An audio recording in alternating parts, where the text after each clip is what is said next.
আমরা হাদির হত্যাকারীদের বিচার চাইছি। এটার জন্য আশু পদক্ষেপ দেখতে চাইছি আমাদের সরকারের কাছ থেকে, আমাদের বিচার ব্যবস্থার কাছ থেকে। এই প্রক্রিয়ার মধ্যে আমরা কোনো অন্যায় আচরণ যাতে না করা হয় সেটাও আমরা দেখতে চাই।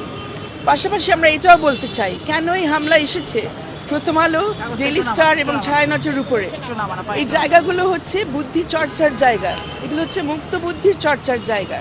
এরা যে কাজ করে সেটার মাধ্যমে আমরা গত 15 বছরের যে অন্যায়গুলো হয়েছে আমরা ডেইলি স্টার, প্রথম আলোর মাধ্যমে জানতে পেরেছি।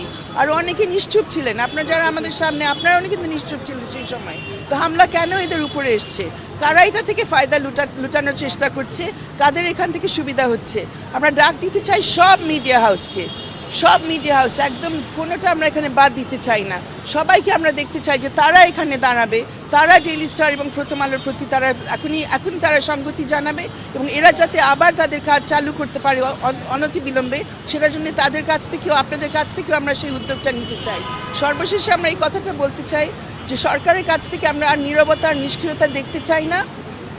ডেইলি স্টার যে জায়গায় অবস্থিত, প্রথম আলো যে জায়গায় অবস্থিত, ছায়ানট ভবন যে জায়গায় অবস্থিত, এগুলো হচ্ছে আমাদের দেশের রাজধানীর কেন্দ্রবিন্দুতে। এগুলো দূর দূরান্তে না, কোনো অজপাড়া গায়ে না। এগুলো আমাদের সেনাবাহিনীর ক্যান্টনমেন্টের থেকে কয়েকশো গজ দূরে মাত্র। পুলিশ বাহিনীর এখানে এত সময় লাগার কথা ছিল না। ফায়ার সার্ভিস এসছে, সবাইকে রক্ষা করেছে, তাদের কাছে আমরা সবাই কৃতজ্ঞতা প্রকাশ করছি। কিন্তু আমাদের সেনাবাহিনী কোথায়, আমাদের পুলিশ কোথায়, তাদেরকে নির্দেশ কেন সময় মতো দেওয়া হচ্ছে না, এই বিষয়গুলোর জবাব আমরা চাইছি।